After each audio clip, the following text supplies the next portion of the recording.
Nah,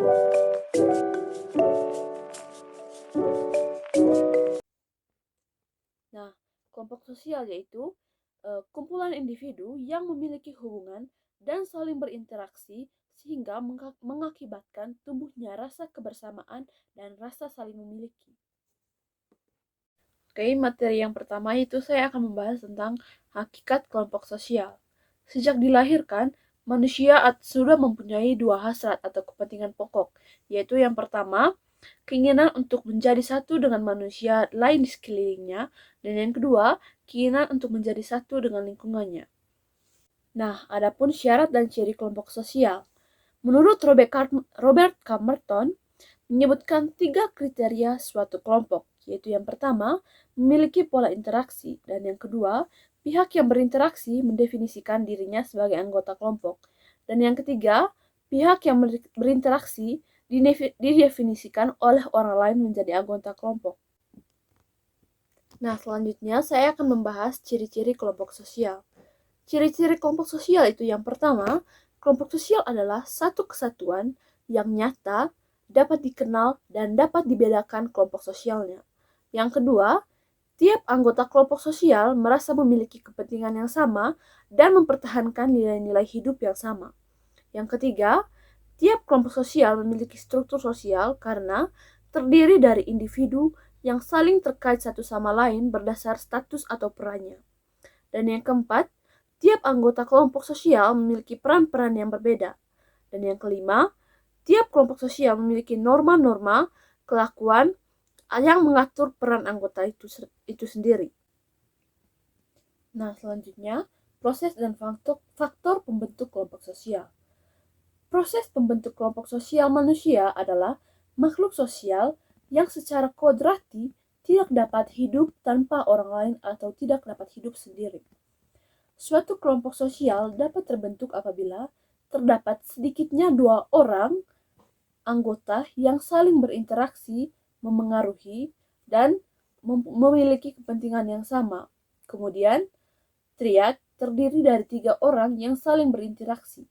Selanjutnya, ada faktor pembentuk kelompok sosial, yaitu yang pertama itu memiliki kepentingan yang sama, dan yang kedua itu pertalian darah atau keturunan yang sama.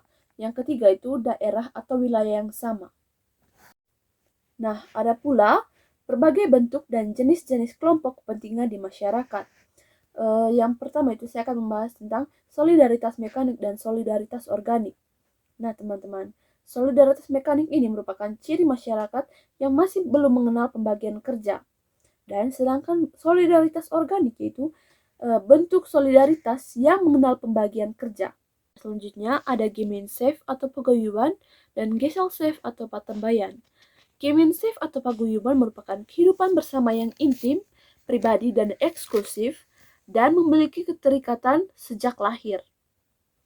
Sedangkan Gesellschaft atau patembayan yaitu merupakan kehidupan publik sebagai sekumpulan orang yang secara kebetulan hadir bersama, tetapi setiap orang bersifat mandiri. Selanjutnya ada kelompok primer dan kelompok sekunder. Kelompok primer ditandai dengan pergaulan, kerjasama, dan tatap muka yang intim.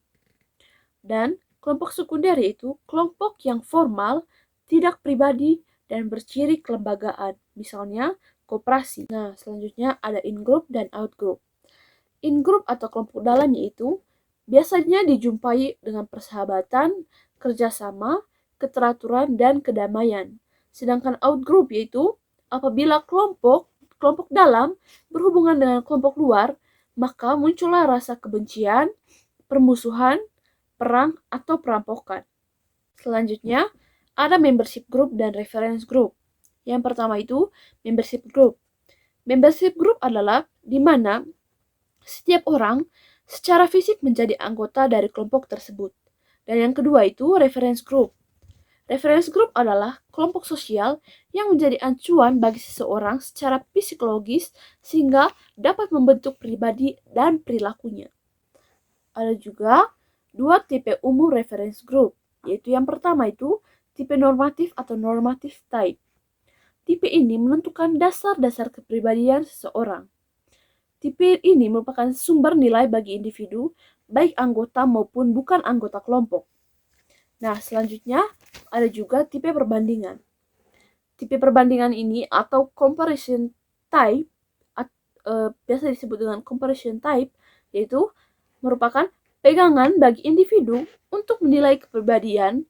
Tipe ini lebih kepada perbandingan untuk menentukan kedudukan seseorang.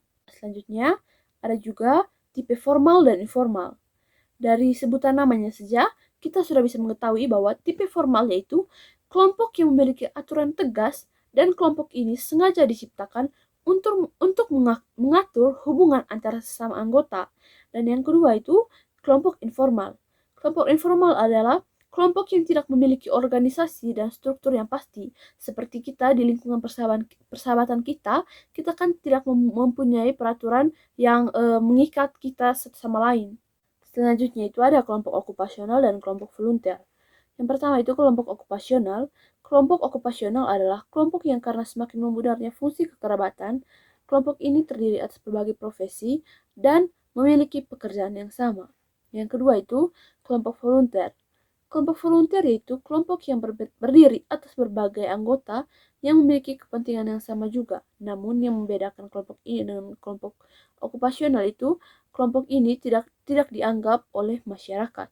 Nah, di sini selanjutnya saya akan membahas tentang karakteristik khusus atau partikularisme dan eksklusivisme kelompok. Yang pertama itu ada dimensi sejarah. Dimensi sejarah ini diarahkan pada masalah yang tumbuh dan berkembang hubungan antara kelompok. Yang kedua itu dimensi institusi. Dimensi institusi ini dapat berupa institusi politik dan ekonomi. Dan yang ketiga itu ada dimensi gerakan sosial. Dimensi gerakan sosial ini baik diprakarsai oleh pihak yang menginginkan perubahan maupun oleh mereka yang ingin mempertahankan keadaan yang sudah ada. Yang keempat itu dimensi perilaku. Salah satu perilaku yang ditampilkan adalah diskriminasi pada anggota berbagai kelompok. Nah, yang kelima ada dimensi perilaku kolektif.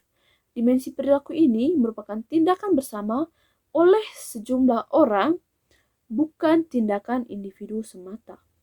Nah, yang keenam itu ada dimensi sikap.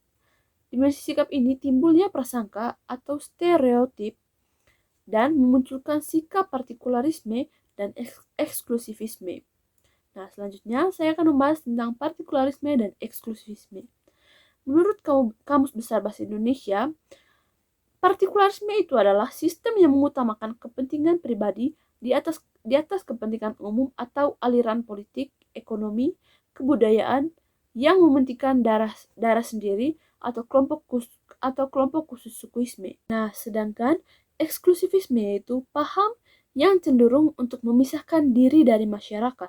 Selanjutnya, ada pembahasan pola hubungan antar kelompok dan masyarakat. Yang pertama itu akulturasi. Akulturasi itu terjadi ketika dua ras bertemu dan mereka mulai berbaur. Nah, yang kedua itu ada dominasi. Dominasi terjadi ketika suatu kelompok menguasai kelompok lain. Di dalam dominasi ini, terdapat empat macam kemungkinan proses yang dapat terjadi dalam suatu hubungan antara kelompok. Yaitu yang pertama itu genosida. Genosida yaitu pembunuhan sengaja dan sistematis terhadap anggota kelompok tertentu. Yang kedua itu ada pengusiran, yang ketiga itu ada perbudakan, yang keempat itu ada segregasi, yaitu pemisahan antara warga kulit putih dan warga kulit hitam. Yang selanjutnya itu ada asimilasi. Asimilasi yaitu interaksi antara dua kelompok yang berbeda kebudayaannya sehingga memunculkan kebudayaan campuran. Nah, yang ketiga itu ada paternalisme. Paternalisme ini yaitu bentuk dominasi kelompok ras pendatang atas kelompok ras pribumi. Dan yang keempat ada integrasi. Integrasi yaitu suatu pola hubungan yang mengakui adanya perbedaan ras dalam masyarakat, tetapi tidak memberikan perhatian khusus pada perbedaan ras tersebut. Nah, yang kelima itu ada pluralisme.